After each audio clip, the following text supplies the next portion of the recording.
Boris Karloff on Inner Sanctum Mystery.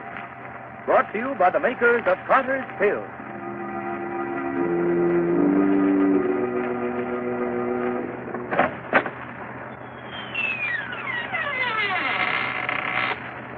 Good evening, friends.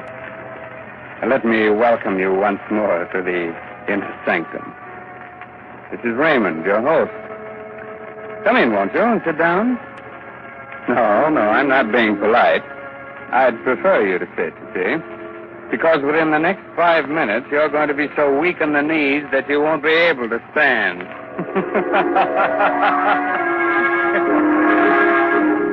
Inner Sanctum Mysteries again has the pleasure of bringing you the famous star of radio, screen, and stage, now featured in the current Broadway success, Arsenic and Old Lace, Boris Karloff. This evening, Mr. Karloff appears in Robert Newman's dramatization of Edgar Allan Poe's famous story, The Telltale Heart. Presented for your entertainment by the makers of Carter's Little Liver Pill, the best friend to your sunny disposition.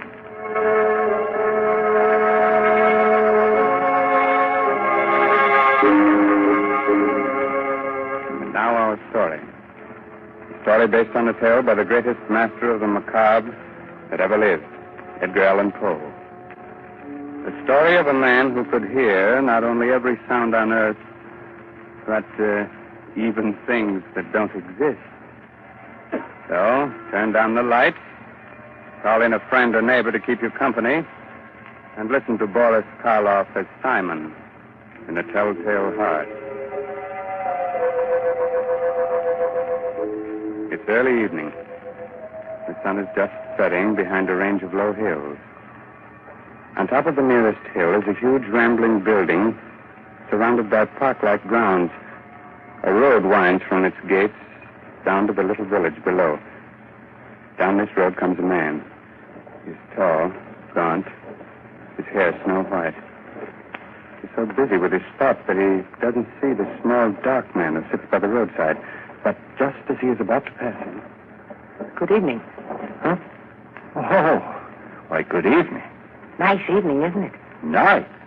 Why, it's the most wonderful, perfect evening I'll ever know this side of heaven. You don't say. You can't know what it's like to feel as if you've just risen from the dead. As if your tomb was opened, and you were told that you could return to the world that you knew and loved. Can't I? You can't. You see, my name is Simon. I was a musician. 2 years ago, I went stone deaf. Suddenly. Completely. Do you know what deafness means to a musician? It's like dying. Or worse. Like dying and knowing that you're dead. Oh, I went to doctors, but they could do nothing for me. But finally, one of them sent me to see the doctor who has the place up on the hill here. Dr. Adair? Yes, Dr. Adair. He kept me with him for 6 months, and now I'm going home again. He cured you? You can hear? Hear? Listen. Listen hard, and tell me what you can hear right now. Nothing very much. The wind? Crickets? Crickets and the wind. Do you know what I can hear?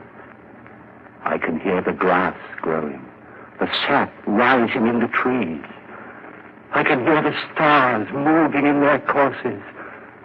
I can hear things that no man ever heard before. Now do you know why I said that this was the most wonderful evening that ever was? Yes, Simon. But I knew why before. You see, I just left the place up on the hill myself. You left there? You mean... When I was taken there, I was blind. Oh, your eyes, yes. I hadn't noticed before, but they are strange. Shall we walk on together? Simon? Just where did you plan to go?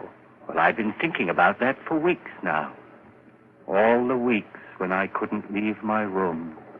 I must get used to being able to hear again, gradually. From my window, I could see an old mill, just this side of the village. Yes, it's deep in the woods, deserted. There's moss on the water wheel, And the door hangs open by one hinge. You mean that you can see it from here? My eyes have become as good as your hearing. You thought of going there, living there? For a while, until I was ready to return to the world. Oliver, why don't you come with me? Then when we are both ready, we can go back together to the world. Yeah, I could do that. Think of what it's going to mean, how much we're going to be able to help people. You with your sight and I with my hearing. Help them? Yes. Yes, of course. All right, Simon. We'll go to your old mill.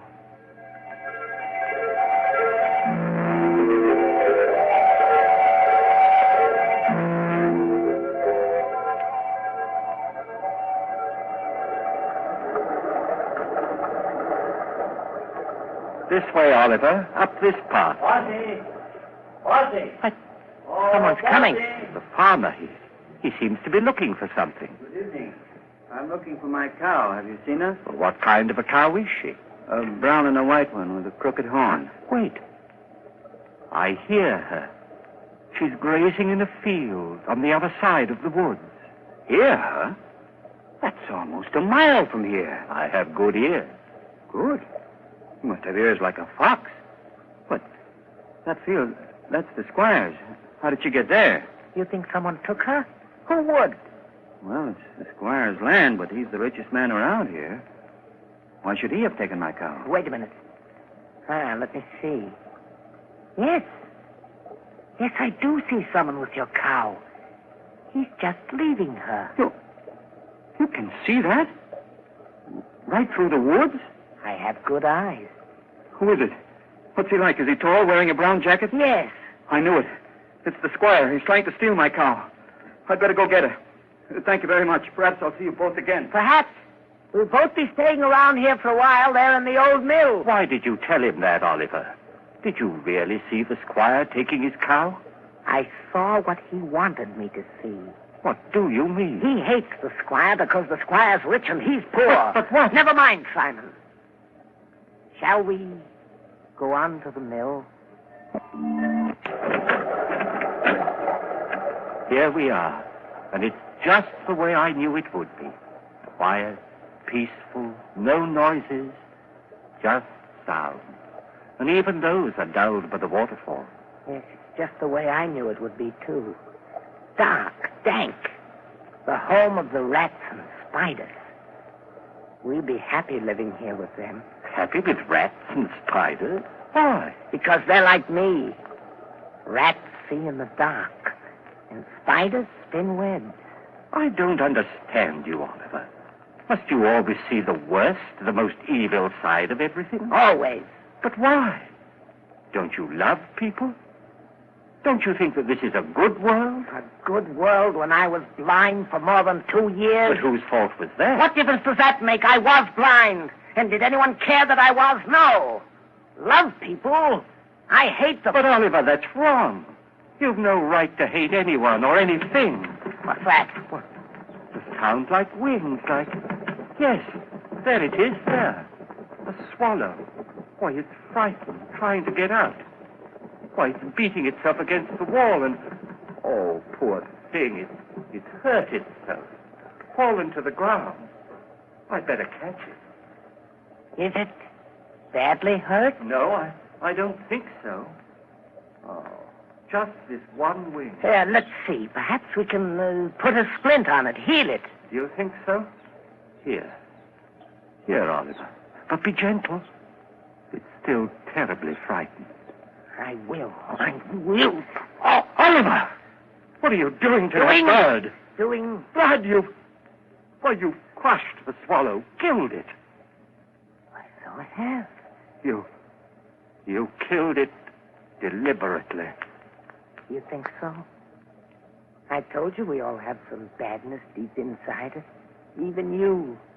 Here you are ready to believe the worst of me, that I'd wantonly crush a harmless little sparrow to death and... Simon. What is it? I don't know, but there's something in your face. something that wasn't there before. I don't know what you're talking about. I'm going up to bed. Simon! Simon, wait!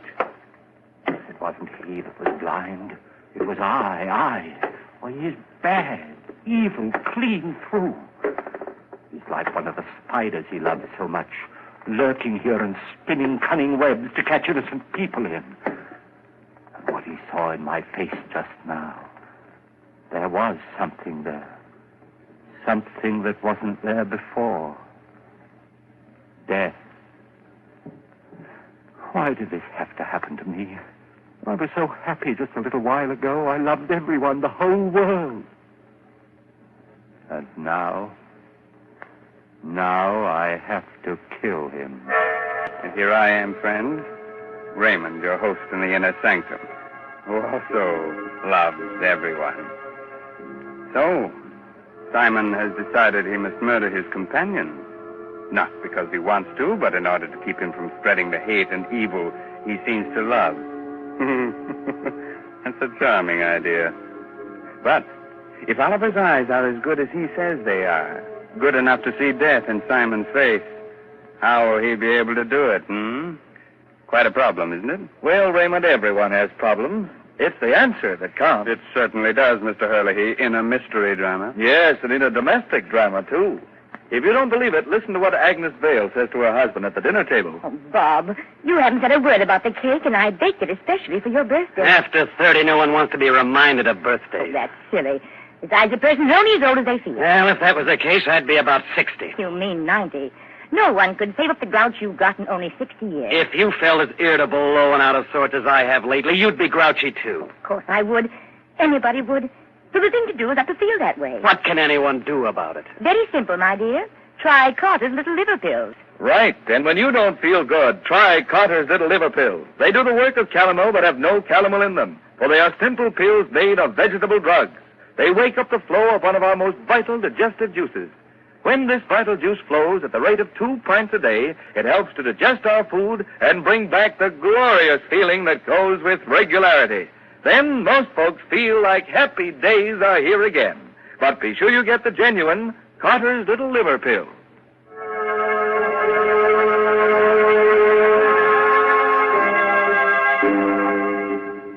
Well, friends, are you sorry I advised you to sit down before? I thought not. You still want me to go on with the story of the Telltale Heart? Very well. It's a little later that same evening, and Simon is sitting in the upper story of the old deserted mill, waiting, listening. Sleep, Oliver, sleep. Aren't you ever going to sleep? Oh, I know you're lying down. I heard you getting undressed. I even heard the thread snap when you pulled that button off your shirt. But you're not asleep yet. I can tell by your breathing, the way your heart's beating. And that's what I must wait for. The time when you're really asleep. When you close those hawk eyes that can see even in the dark. That could read murder in my face when I didn't know it was there myself. Wait a minute. There. Now you're asleep. And now I must go. Easy with the door. Careful. And even more careful going down the stairs. Shh. Don't creak like that. Suppose he wakes. No, he can't. He won't wake up. He can't. And even if he does... here we are. The door to his room. How shall I do it? Those sacks he's using as a pillow. If I pull them out and held them over his face and smothered him, that's it, yes. Then I wouldn't have to touch him. I wouldn't. Who's that? Who's there? There is someone there. I can see you. It's Simon. Yes, it's Simon. What do you want? What are you doing here? I know you've come to kill me. Yes, Oliver. I've come to kill you. Philip, You can't do that. You can't. Yes, Oliver, I can. And I have to. Oh, please don't struggle like that. I'm stronger than you are. You can't get away from me. You can't. You can't.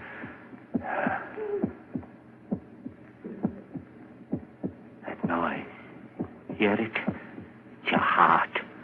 Beating, pounding, driving the blood through your veins. It's beating more slowly now. Slower and fainter.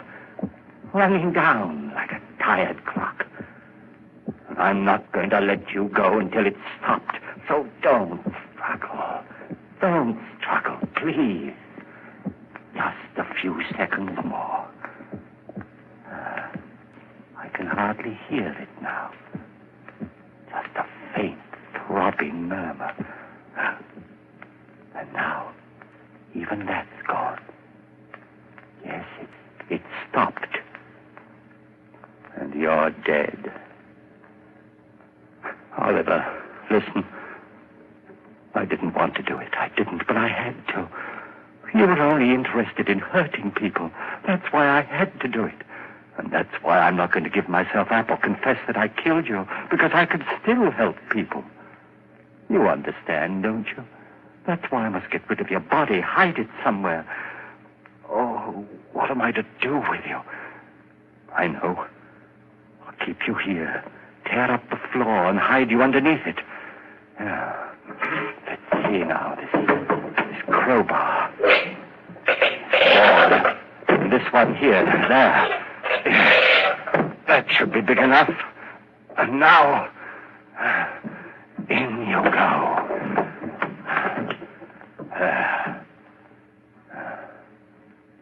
Goodbye, Oliver. Goodbye. Just put these boards back. Nail them down again with the same rusty nails. And it's done. Now I'll spread this dust over the cracks. No one will be able to tell what I've done. No, not even with your eyes. If you could still use them. What's that? A light. A lantern outside. Someone at the door. Maybe Crispy's come back again. Yes? Who is it? It's Trent, the constable. The constable? What do you want? Oh, nothing much. Thought I'd drop in. Say hello. Come in, constable. Come right in. Thanks. Queer time of night to be visiting, but I heard there were strangers living out here, and I thought I might... Why, of course. It's part of your job to investigate strangers, isn't it? In a way. Not that you're a stranger, exactly. What do you mean? Well, you've been around here for some time, haven't you? Up at Dr. Adair's place in the hill, I mean? Oh, yes, of course. I just left there this afternoon. Uh-huh. And your friend, where's he? Sleeping? Friend? Why, there's no one here with me. I'm all alone. But the doctor said... You mind if I look around? Oh, no, of course not. Not that I doubt your word or anything like that. Oh, no, don't apologize, Constable. Go right ahead. Well, Constable? There's certainly no sign of anyone else. Well, I told you so. Yes, you did. Now, I'll just sit down here for a minute. I'll get my pipe going. No, not there. Don't sit there. Why not? Because, well, it was just that the floor looked a little rotten right there, and I was afraid that... Oh, I guess it's all right. Sure. Strong enough to hold me, anyway. Don't step in if I pet you. Good heavens. What's that? What's what? That's throbbing. That noise. Beating away like... I don't hear any noise. But you must, you... Those ears of mine. Sometimes they're too good. It's just your watch ticking. Watch? I haven't got a watch on me. You haven't? But then what? Oh, look, Constable, I could use a bit of exercise. Suppose I walk you back to the village. Well, it's mighty nice of you. I'm glad to have your company. hurry, is there? Just let's sit there for a while. I don't want to sit. Constable, will you come now? Now, this minute. If you don't, I don't know what I'll do. Hey, you have gotten yourself into a state. Is anything the matter? No, of course not. It's just that I get nervous, restless, and you won't mind if I walk up and down right here, will you? It'll make you feel any better. Go ahead. Thank you. This floor, it is noisy, isn't it? It isn't noisy enough. Constable, this lever here, I've been wondering about it. What's it for, do you know? Oh, yes. I think it opens the sluice, starts the mill wheel turning. It does? Then let's try it. See if it still works. There. Yeah, still works all right. Quite a racket, too. You're not loud enough still. Constable, for heaven's sake, will you come now and leave here with me? If you don't, I'll go back. Look, there's no need to get so excited. I'm not excited. I'm perfectly calm and quiet. Will you come now, right away? But I told you. I know what you're doing. Sitting there, pretending you haven't heard, making me stay here and listen to it, beating louder and louder and louder. All right, I confess. I killed him. I killed him. His body is right underneath you under the floor. I killed him. And that noise you hear is his heart. The beating of his telltale heart.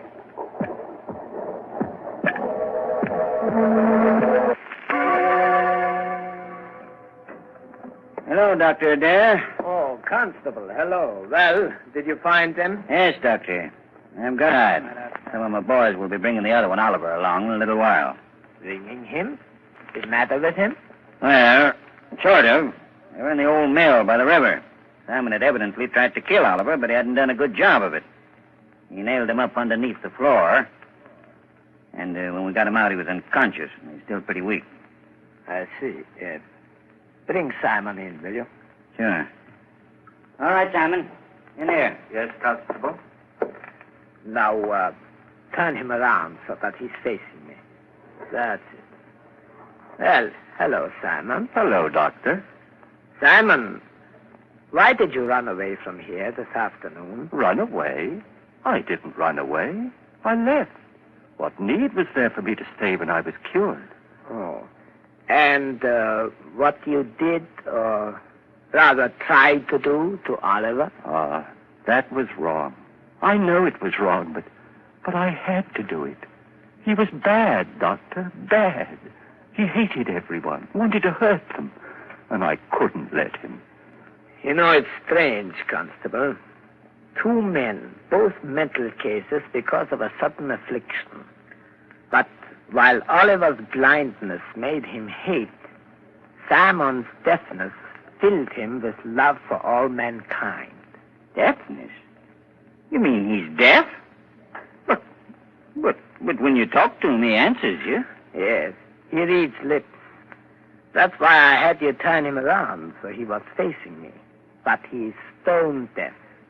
He will never hear again. What's that you're saying? Deaf? But I'm not deaf. Why, there's no one can hear better than I, no one. I heard everything when I left here. Things no man has ever heard before. The song of the swan, the breathing of the fish. Why, I even heard the beating of Oliver's heart after I'd killed him. Yes, Simon, of course. I'm not deaf, I tell you. I'm not. I'm not.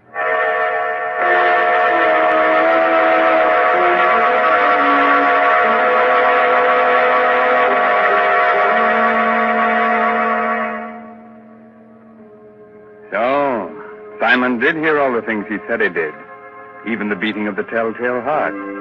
And not with his ears, but with something else deep inside his poor, sick brain. Speaking of telltale heart, I'm sorry, it's not a heart at all. It's just Mr. Herlihy's knees knocking together. And if you think you're kidding, Raymond, you're crazy. Oh, I'm not kidding, Ed. In Mr. Karloff's audiences, that's the equivalent of applause. since everyone's generally much too scared to show the usual approval with their hands. So we won't take any chances. We'll just use words and say, thanks, Boris Karloff, for your splendid performance of tonight's dramatization of Poe's The Telltale Heart. It was a pleasure, Raymond, to be able to bring our friends one of the world's most famous stories. And I'm very grateful to Everett Sloane as Oliver and Santos Ortiaga, who played Christie, for the help that they gave me. So now, I suggest that you listen to Ed Hurley, who has some helpful advice for which you may be very grateful. This is Raymond again, your host, getting ready to close that door to the Inner Sanctum and say goodnight until the same time next week. In the meantime, if you care to do a little bloodthirsty reading, try this month's Inner Sanctum novel, I'll Eat You Last, by H.C. Brandon. In case you've already read that, why not try some of the other stories by the author of tonight's mystery drama, Edgar Allan Poe? According to all critics, this writer has quite a future. Oh, good night. Pleasant dreams, Inner Sanctum Mysteries will be on the air again next Sunday night, same station, same time, with another killer for thriller fans. So be with us then. This is Ed Hurley, speaking for the makers of Carter's Little Liver Pills and reminding you, when you don't feel good, try Carter's Little Liver Pills, the best friend to your sunny disposition. This is the Blue Network of the National Broadcasting Company.